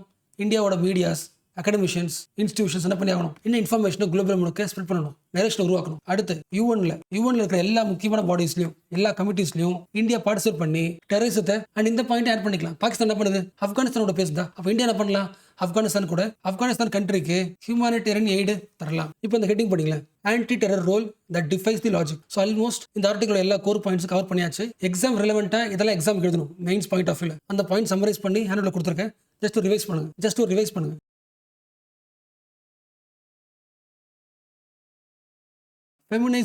Feminisation of agriculture. இந்த டேர்ம் படிச்சிருக்கீங்களா? நிறைய பேருக்கு தெரிஞ்சிருக்கும். பட் அகைன் ஒரு சின்ன ரிவிஷன் பண்ணலாம். ஃபர்ஸ்ட் பேசிக்ஸ் உங்களுக்கு தெரியும். ரொம்ப காலமாவே most of the agricultural labour யாரு? மென் தானே. விவசாயத்துல முக்கால்வாசி பேர் யாரு? ஆண்கள் தானே. பட் காலப்போக்கில் என்ன ஆகுது? அக்ரிகல்ச்சர்ல அந்த அளவுக்கு ப்ராஃபிட் கிடையாது, சம்பளமும் அந்த அளவுக்கு கிடையாது. என்ன பண்ணி ஆகணும்? இன்னும் சம்பளம் அதிகமாக சம்பாதிக்கணும்னா விவசாயத்தை விட்டுட்டு கன்ஸ்ட்ரக்ஷன் சைட்ஸ், சிட்டிக்கு போகிறது, ஃபேக்ட்ரிக்கு போகிறது, ஒர்க் என்ன பண்ணுறாங்க ஆண்கள் ஷிஃப்ட் பண்ணுறாங்களே. அப்போ நிறைய பேர், நிறைய ஆண்கள் விவசாயத்தை விட்டு வெளியே போயிட்டாங்க. இப்போ அந்த இடத்துக்கு யார் வந்துடுறா? பெண்கள் வந்துடுறாங்க. ஸோ ஃபெமினைசேஷன் ஆஃப் அக்ரிகல்ச்சர், விவசாயத்துக்குள்ள அதிகமாக யார் வந்துடுறா? ஃபெமினைசேஷன். லிங்க் புரியுதுல? ஃபர்ஸ்ட் கிடையாது, இப்போ அதிகமாயிடுச்சு. ஃபார் எக்ஸாம்பிள் ரொம்ப சிம்பிளா சொல்லணும்னா, ரொம்ப காலத்துக்கு முன்னாடிலாம் ஒரு 100 பெண்கள் விவசாயத்தில் ஒர்க் பண்றாங்கன்னா, இப்போ இந்த காலகட்டத்தில் 235 பேர் விவசாயத்தில் ஒர்க் பண்ணிருக்காங்க. 2 மடங்கு இல்லை. அப்போ வழக்கமானதை விட பெண்களோட கான்ட்ரிபியூஷன் விவசாயத்தில் டபுள் மடங்கு இருக்கா? ஒருவேளை இந்த டேட்டா புரியலனா, விஷுவலைஸ் பண்ண முடியலனா இப்படி யோசிங்க. இப்போ இந்த காலகட்டத்தில் விவசாயம் பண்ற ஒர்க் இருக்குல்ல, இந்த agricultural labour force, agriculture work force, இதில் ஒர்க் பண்றதுல 42% பெண்கள். 42% of India's agriculture work force comes from women. அப்போ விவசாயத்துல கிட்டத்தட்ட பாதிக்கு பாதி பேரா இருக்கா? உமன் ஒர்க் ஃபோர்ஸ் இருக்கு. அப்போ விவசாயத்துல உங்களோட ஒர்க் ஃபோர்ஸ் வந்து பாதிக்கு பாதி பேர் உமன் கான்ட்ரிபியூஷன் வந்ததுக்கு அப்புறம் கூட இவங்களுக்கு என்ன பேர் கிடையாது? இன்னும் இவங்களை ஃபார்மர் சொல்றது கிடையாது. என்ன சொல்றாங்க? சேம் என்ன சொல்றாங்க? வழக்கமா சொல்றது ஹெல்பர் இல்லைன்னா ஃபேமிலி ஒர்க்கர். ஆச்சு புரியுதா? உங்களை ஒர்க்கர்னு ரெகக்னைஸ் பண்ணாதான் சம்பளம் கிடைக்கும். நீங்க ஹெல்பர், ஃபேமிலி ஒர்க்கர்னா என்ன கிடைக்காது? நீங்க உழைப்பீங்க, என்ன கிடைக்காது? சம்பளம் கிடைக்காதுல்ல. உங்களுக்கு புரிஞ்சிருக்கும். பட் அகைன் ஸ்ட்ரெஸ் பண்றேன், இந்தியாவில் ஒரு 3 பெண்கள் ஒர்க்குக்கு போறாங்கன்னா, வேலைக்கு போறாங்கன்னா, அந்த 3 பேர்ல கண்டிப்பா 2 பேர் விவசாயத்துல ஒர்க் பண்றாங்க. என்ன பண்றாங்க? ஒர்க் பண்றாங்க. அப்ப இந்தியாவில் 3/4 பேர் ஒர்க்கிங் இன் ஃபார்ம்ஸ் தான். விவசாயத்துல பாதி பேர் யாரு? பெண்கள் தான். அப்ப என்ன பண்ணியாகணும்? சம்பளம் தரணும்ல. பட் என்ன ஆகுது? அகைன் ஒரு ஃபேக்ட், ஒரு 3 பெண்கள் ஒர்க் பண்றாங்கன்னா அதுல ஒருத்தவங்களுக்கு சம்பளம் தருவது கிடையாது. அன்பெய்டுன்னு சொல்லலாம், இல்லைன்னா அண்டர் பெய்டுன்னு சொல்லலாம். ஸோ 3 பெண்களை பாக்குறீங்கன்னா அந்த 3 பேர்ல ஒரு ஆளுக்கு சம்பளம் கம்மியாவோ இல்ல சம்பளமே தராம ஏமாத்துறாங்க. இதுக்கு பேர் என்ன? வழக்கமா சொல்றது invisibility of women's work force. பெண்கள் ஒர்க் பண்றாங்க, அந்த ஒர்க்கை பார்க்க மாட்டேங்கிறாங்க, அதுக்கு ஒரு எக்கனாமிக் வேல்யூ தர மாட்டேங்கிறாங்க. அப்ப என்ன ஆயிடுது? அக்ரிகல்ச்சர் லேண்டும் இங்க ஒர்க் பண்றாங்க பெண்கள், இந்த இடமும் it becomes the extension of kitchen room மாதிரி மாறுதா? கிச்சன் ரூமோட எக்ஸ்டென்ஷன் எது மாறுது? ஃபார்மிங் மாறுதா? ஒரு கிச்சன்ல ஒரு உமன் ஒர்க் பண்றாங்கன்னா அவங்களுக்கு சம்பளம் கிடையாது. அதே மாதிரி சிச்சுவேஷன் இங்க உருவாகுது, அக்ரிகல்ச்சர் உருவாகுது. Invisibility of women's work force. அப்ப இந்த கோர் இஷ்யூல அதிகமா பாதிக்கப்பட்ட பெண்கள் எந்த ஸ்டேட்? பீகார், உத்தரப்பிரதேஷ். இந்த ஸ்டேட்ல இருக்காங்கன்னா, இந்த ஸ்டேட்ல இருக்கிற 3/4 பெண்கள் 80% இல்லைன்னா கண்டிப்பா 80% மேல, 3/4க்கு மேல பெண்கள் ஒர்க் பண்றாங்க ஃபார்மிங். இது ஃபர்ஸ்ட் பாயிண்ட். 2வது பாயிண்ட், ஒர்க் பண்ண போற பெண்கள்ல பாதிக்கு பாதி பேருக்கு 50% ஆஃப் உமனுக்கு என்ன கிடைக்க மாட்டேங்குது? சம்பளம் கிடைக்க மாட்டேங்குது. So what is the point? The women were the first exploited in the northern India, especially Bihar and UP. அப்ப இந்த எல்லா பாயிண்ட் எப்படி இருக்கு? சேம் பாயிண்ட் தானே. உமனோட லேபரை அன்ரெகக்னைஸ்ட், பார்ப்பதில்லை. இந்த ஐடியா பத்தி பேசும்போதே, இந்த இஷ்யூ பத்தி பேசும்போதே கண்டிப்பா பத்தி பேசணும், ரீப்ரொடக்டிவ் லேபரை பத்தி பேசணும். நமக்கு ஆல்ரெடி தெரிஞ்சதுதான், பட் அங்கே ஷார்ட் ரிவைஸ் பண்ணிடலாம். இந்த வார்த்தை வந்ததுனால ரிவைஸ் பண்ணலாம். ஒரு ஆள் வச்சுக்கலாம், ஒரு ஆள் ஒரு கார்மெண்ட் ஃபேக்டரி ஒர்க் பண்றாரு, இவர் ஒரு லேபர். ஃபார் எக்ஸாம்பிள் இவருக்கு சம்பளம் வந்து, ஸோ இவர் லேபர். ஸோ காலையில 7 மணிக்கு ஃபேக்டரிக்கு போறாரு, ரிட்டர்ன் நைட்டு 7 மணி. பயங்கரமான லேபர். ஒரு நாள் முடிஞ்சு போச்சு. இப்போ அடுத்த நாள் மறுபடியும் இவர் ஹெல்த்தியா இந்த இண்டஸ்ட்ரியில ஒர்க் பண்றதுக்கு காரணம் யாரு? இவங்க அம்மாவா இருக்கலாம், இல்ல வைஃபா இருக்கலாமா? என்ன பண்றாங்க? அடுத்த நாள் ஹெல்த்தியா போறதுக்கு சாப்பாடு செய்யறாங்களா? இவருக்கு தேவையான ட்ரெஸ்ஸை வாஷ் பண்றாங்களா? இவரோட குழந்தைய பாத்துக்கிறாங்களா? இவர் குளிக்கிறதுக்கான தண்ணியை பிடிச்சிக்கிறாங்களா? இவர் எங்க ஸ்டே பண்றாரோ அந்த வீட்டை என்ன பண்றாங்க? கிளீன் பண்றாங்களா? ஸோ அடிக்கடி போயிட்டு இருக்கலாம்ல. அதாவது இந்த லேபர் போயிட்டு ஃபர்ஸ்ட் நாள் பண்றாரு, ஒர்க் பண்றாரு, ப்ரொடக்ஷன் பண்ணிட்டார், ப்ராடக்டிவா வேலை பண்ணிட்டார். பட் ரிட்டர்ன் வரும்போது வருவாரு, டயர்டா வருவார். அப்ப அடுத்த நாள் மறுபடியும் ஒர்க் பண்றதுக்கு, ப்ராடக்டிவா மாறதுக்கு, ரீப்ரொடக்டிவா மாறதுக்கு, மறுபடியும் அடுத்த நாள் வேலை செய்யறதுக்கு, சாப்பாடு கொடுத்து, ட்ரெஸ் கொடுத்து, வீட்டை கிளீனா வச்சுக்கிட்டு எல்லாத்தையும் பாத்துக்கிறது யாரு? ஒரு லேபர் இருக்காங்களே. அப்ப இந்த அம்மாவும் யாரு? ஒய்ஃப் யாரு? இந்த கம்பெனிக்கு எக்ஸ்ட்ரா ஒரு லேபர் தானே. அந்த கம்பெனில இருக்கிற லேபர்ஸ் மறுபடியும் அடுத்த நாள் வந்து ஒர்க் பண்றதுக்கான ஒரு லேபர் யாரும் பண்றாங்க? இவங்க பண்றாங்க. அப்போ இவரு உங்ககிட்ட வேலைக்கு வர்றதுக்கு, மாசம் வர்றதுக்கு, ஹெல்த்தியா வர்றதுக்கு, எந்த பிரச்சனை எல்லாம் வர்றதுக்கு மெயின் ரீசன் இன்னும் எக்ஸ்ட்ரா ஒரு லேபர் இருக்கு வீட்டுல. அப்படி சம்பளம் தரும்போது இவங்களுக்கும் சேர்த்து என்ன பண்ணும்? சம்பளத்தை கேல்குலேட் பண்ணணும். பட் அது பண்றது கிடையாது. ஸோ எல்லா கம்பெனிஸும் ரீப்ரொடக்டிவ் லேபரை மதிக்கிறது கிடையாது. உங்களுக்கு புரிஞ்சுல? உமனோட அந்த ரீப்ரொடக்டிவ் லேபரை யாரும் கண்டுக்கிறது கிடையாது. ஸோ அவ்வளோ லேபர் போட்டு அவங்களுக்கு பேர் என்ன? House wife. என்ன கிடையாது, இவங்களை ஒர்க்கரா கன்சிடர் பண்றது இல்ல, அன்ரெகக்னைஸ்ட். லாஜிக் புரியுதுல? இந்த காலகட்டத்தில் எல்லா கம்பெனிஸும், அதாவது கேபிட்டலிசம் சரி ஆகுதுன்னா அதுக்கு ஒரே ரீசன், பாதிக்கு பாதி லேபர் ரீப்ரொடக்டிவ் லேபர். அதுக்கு அந்த கம்பெனி சம்பளம் தரது கிடையாது. என்ன பண்ணிட்டாங்க? என்ன பண்ணியாச்சு? அது வந்து அந்த வீட்டில் ஒர்க் பண்றவங்களோட நேச்சுரல் டியூட்டி. அப்போ உமனோட ரீப்ரொடக்டிவ் லேபரை கன்சிடர் பண்றது கிடையாது. உங்க ஃபேக்டரிக்கு வர ஒரு இண்டிவிஜுவல் இருக்கார லேபர், அவர் வந்து தன்னோட சாப்பாடுக்கு, அதாவது குக் பண்றதுக்கு, அவங்க பசங்களை பாத்துக்கிறதுக்கு, கிளீனிங்க்கு, ஒவ்வொரு விஷயத்துக்கும் ஒரு ஆள் வச்சுட்டாங்கன்னு வச்சுக்கலாம். அந்த எல்லா ஒர்க்குக்கும் அவுட் சோர்சிங் பண்ணிட்டாங்கன்னா அவ்வளவு காசு சேல் இருக்காது, சம்பளத்துல இருக்காது. அவ்வளவு காசு சேவ் பண்றது யாரு? Women's work force. அந்த ஒர்க் ஃபோர்ஸ், அந்த லேபரை எல்லா ஃபேக்டரிஸும் ரெகக்னைஸ் பண்ணுன்றது யாரோட எய்ம்? எல்லா ஃபெமினிஸ்டோட எய்ம். முக்கியமா சில்வியா ஃபெடரிக் என்ன சொல்றாங்க? Wages for the house work. இப்போ அதோட எக்ஸ்டென்ஷன் எங்க பார்க்க முடியுது? விவசாயத்துல பார்க்க முடியுதா? ஸோ ஃபர்ஸ்ட் பண்ண வேண்டியது, அக்ரிகல்ச்சர் ஒர்க் பண்ற உமனோட ஒர்க் ஃபோர்ஸ் என்ன பண்ணணும்? ரெகக்னைஸ் பண்ணணும். இவங்க என்ன கிடையாது, ஹெல்ப்பர் கிடையாது. இவங்க எவ்வளவு ஒர்க் பண்றாங்களோ அந்த அளவுக்கான ஈக்குவல் ரிசோர்ஸை ரீடிஸ்ட்ரிபியூட் பண்ணணும். இது எல்லாத்த விட விவசாயத்துல ஒர்க் இது எல்லாத்த விட அக்ரிகல்ச்சர்ல ஒர்க் பண்ற பெண்கள்ல ஜஸ்ட் 2%, ஜஸ்ட் 2% பெண்கள் கிட்ட மட்டும்தான் லேண்ட் ஓனரா இருக்காங்க. 90% பெண்கள் கிட்ட லேண்ட் ரைட்ஸ் கிடையாது. So what is the first point? First உமனோட லேபரை ரெகவரைஸ் பண்ணணும், அக்ரிகல்ச்சர் ஒர்க் ஃபோர்ஸ்ல ரெகவரைஸ் பண்ணணும். ஸோ அந்த வேலை பண்றதுக்கு ஆண்களுக்கு எவ்வளவு சம்பளமோ அதே சம்பளம் கொடுக்கணும். இது ஃபர்ஸ்ட் பாயிண்ட். அடுத்த பாயிண்ட், விவசாயத்துல எவ்வளவுதான் ஒர்க் பண்ணாலும் என்ன வர மாட்டேங்குது, அவுட்புட் growth அதிகமாக மாட்டேங்குது. இந்தியாவோட ஜிடிபி வேல்யூல அக்ரிகல்ச்சரோட கான்ட்ரிபியூஷன் 15%. அதாவது இந்தியாவோட டோட்டல் வேல்யூ 100 ரூபாய்னா 15 ருபீஸ் உருவாக்குறது யாரு, அக்ரிகல்ச்சர். இது 2015. இப்போ 2024 25 14%. அவுட் ஆஃப் 100ல 14 என்ன இருக்கு, குறைஞ்சா இருக்குல்ல. What is the point? Even feminisation of labour அதிகமானதுக்கு அப்புறம் கூட விவசாயத்துல growth அதிகமாக மாட்டேங்குது. ஸோ செகண்ட் பாயிண்ட், விவசாயத்தோட growth அதிகமாக்கினாதான் எல்லா பெண்களுக்கும் வேஜ் எப்படி இருக்கும், அதிகமாகுமா? அப்போ growth என்ன பண்ணலாம் அதிகமாக்குறதுக்கு? நிறைய எக்ஸ்போர்ட் பண்ணலாமா? அதுக்கு ஒரு best opportunity India UK free trade agreement. So India யூகேவோட ஃப்ரீ ட்ரேட் அக்ரிமெண்ட்ல முக்கியமான பாயிண்ட், இந்தியாவோட அக்ரிகல்ச்சர் குட்ஸ் அடுத்த 3 வருஷத்துல 20% எக்ஸ்போர்ட் அதிகமாக போகுது. யூகேக்கு வழக்கமாக எக்ஸ்போர்ட் பண்றதை விட 20% அக்ரிகல்ச்சர் ப்ராடக்ட்ஸ் என்ன பண்ண போறோம், அதிகமாக எக்ஸ்போர்ட் பண்ண போறோம். யாருக்கு ப்ராஃபிட்? விவசாயத்துக்கு ப்ராஃபிட். அப்போ யாருக்கு யூஸ், யாருக்கு happiness? Women work force happy தானே. அண்ட் இந்தியாவில இருந்து எந்த ஃபுட்டோ இல்ல ஃபுட் ப்ராடக்ட் யூகேக்கு போகுதுன்னா முக்காவாசி பொருளுக்கு டியூட்டி கிடையாது. 95% ப்ராடக்ட்ஸ்க்கு டியூட்டியே கிடையாது. ஃபார் எக்ஸாம்பிள் ரைஸ், ஸ்பைசஸ், பால், எல்லா ஃபுட்டுமே எந்த டாக்ஸுமே இல்லாம யூகேக்கு ஈஸியாக போயிட முடியும். அப்போ என்ன ஆகலாம், யூகே மார்க்கெட்ல இந்தியன் ப்ராடக்ட்ஸ்க்கு அதிகமாக வாங்குவாங்களா? அது யாருக்கு பெனிஃபிட்? ஆட்டோமேட்டிக்கலி பெனிஃபிட்டிங் தி உமன் ஒர்க் ஃபோர்ஸா. ஸோ இந்த எஃப்டிஏவை பயன்படுத்திக்கிட்டு எல்லா பெண்களுக்கும் எக்ஸ்போர்ட் எப்படி பண்றது, எக்ஸ்போர்ட் நார்ம்ஸை சொல்லி தரணும். எந்த மாதிரி குவாலிட்டி இருந்தா வெளிநாட்டில் வாங்குவாங்க, குவாலிட்டி ஸ்டாண்டர்ட்ஸ். அடுத்து காசு இல்லாலும் பரவாயில்ல, பேங்க்ல போயிட்டு கடன் வாங்கியும் என்ன பண்ணலாம், ப்ரொடக்ஷன் அதிகமாக்க முடியும். ப்ரொடியூஸ் பண்ணதை மார்க்கெட்டுக்கு எடுத்து போகணும். எல்லா விஷயத்திலையும் பெண்களை ட்ரெயின் பண்ணணும். இது கூடவே உலகம் முழுக்க மில்லட், ஆர்கானிக் டீ, சில முக்கியமான ஸ்பைசஸ் இது எல்லாத்துக்குமே குளோபல் லெவலில் டிமாண்ட் இருக்கு. அப்போ எல்லா ஃபீல்ட்லயுமே யாரு இருக்கா, உமன் தான் இருக்காங்க. அந்த எல்லா டிமாண்ட்லையும் அதிகமான எக்ஸ்போர்ட் அதிகமாக யாருக்கு யூஸ்ஃபுல், பெண்களுக்கு யூஸ்ஃபுல்லா இருக்குல்ல. ஓகே தானே. பட் அகைன் ஃபர்ஸ்ட் பார்த்தோம்ல அந்த ஐடியாக்கு வரலாம். ரிவிஷன் மாதிரி இந்தியாவில் இன்வெசிபிள் லேபர் ஏன் இருக்கு, பெண்களோட லேபருக்கு ஏன் காசு அது கிடையாது? ஒரு லேண்டோட டைட்டில் உமன் ஒர்க் பண்றாங்கன்னா உமன் பேருக்கு ஷிஃப்ட் ஆகணும். என்ன ரீசன்? அந்த லேண்ட்ல அவங்க ஹஸ்பண்ட் ஒர்க் பண்றது இவங்க தான். அப்ப அந்த விவசாயத்தை இம்ப்ரூவ் பண்ணணும். என்ன தேவை? சப்சிடி தேவை, லோன்ஸ் தேவை. இதை போய் பேங்க்ல அப்ளை பண்றதுக்கு என்ன தேவை? அந்த லேண்ட் டாக்குமெண்ட் தேவையில்ல, ரைட்ஸ் இருக்கணும்ல. அப்ப லேண்ட் ரைட்ஸ் அவங்க பேர்ல இல்லைன்னா என்ன பண்ண முடியாது, லோன் வாங்க முடியாது. கரெக்டா? அப்ப எந்த கவர்மெண்ட் ஸ்கீமுக்கும் அப்ளை பண்ண முடியாது. ஆன்லைன் மார்க்கெட்டையும் அசஸ் பண்ண முடியாது. அப்ப ஸ்டார்டிங் பாயிண்ட் என்னது? இன்வெஸ்டிவ் லேபருக்கு பின்னாடி இருக்கிற ஸ்டார்டிங் பாயிண்ட் என்னது? பெண்கள் கிட்ட லேண்ட் ரைட்ஸ் கிடையாது. இப்ப அடுத்து லேண்ட் ரைட்ஸ் கிடைச்சாச்சு வச்சுக்கலாம். லேண்ட் ரைட்ஸ் கிடைச்சாச்சு. இப்ப அடுத்து என்ன பண்ணி ஆகணும்? இண்டிவிஜுவலா ஒர்க் பண்ணாது, எல்லாரும் சேர்ந்து ஒர்க் பண்ணுங்க. ஒரு குரூப் உருவாக்குங்க. ஃபார்மர்ஸ், ப்ரொடியூசர்ஸ் ஆர்கனைசேஷன் எல்லாரும் சேர்ந்து உங்க பொருளை பண்ணுங்க, மார்க்கெட்டிங் பண்ணுங்க. மார்க்கெட் பண்ணும்போது லாங்குவேஜ் ப்ராப்ளமா இருக்கா? அப்ப ஹிந்தி டிரான்ஸ்லேஷனுக்கு ஆப் யூஸ் பண்ணுங்க. Bhashini voice based app. ஓகேல. ஸோ இந்தியாவில் அதிகமான ஒர்க் ஃபோர்ஸ் உமன் இருக்காங்க, பெண்கள் இருக்காங்க. இப்போ அவங்களை இம்ப்ரூவ் பண்ணுறதுக்கு எக்ஸ்போர்ட் யூஸ்ஃபுல்லாக இருக்கும், எஃப்டிஏ சூப்பராக இருக்கும். ப்ளஸ் லேண்ட் ரைட்ஸ் உங்களுக்கு கொடுங்க. லேண்ட் ரைட்ஸ் கிடைச்சதுன்னா சப்சிடி கிடைக்கும், கவர்மெண்ட் ஸ்கீம்ஸ் கிடைக்கும், கோஆபரேட்டிவ் உருவாக்க முடியும். இது எல்லாத்துக்கூடையும் அவங்க ப்ரொடியூஸ் பண்ணுற பொருள் இருக்குல்ல, அந்த பொருளை பிராண்டிங்கை மாற்றுறதுக்கு, மார்க்கெட் பண்ணுறதுக்கான ஒரு சப்போர்ட் தேவையில்ல, பிராண்டிங் சப்போர்ட். அந்த சப்போர்ட் உருவாக்கி தரணும். ஓகேல. ஸோ இப்போ பேசின எல்லா பாயிண்ட்டுமே இந்த ஆர்டிகல் தான். More woman employed in agriculture, but half of them are unpaid.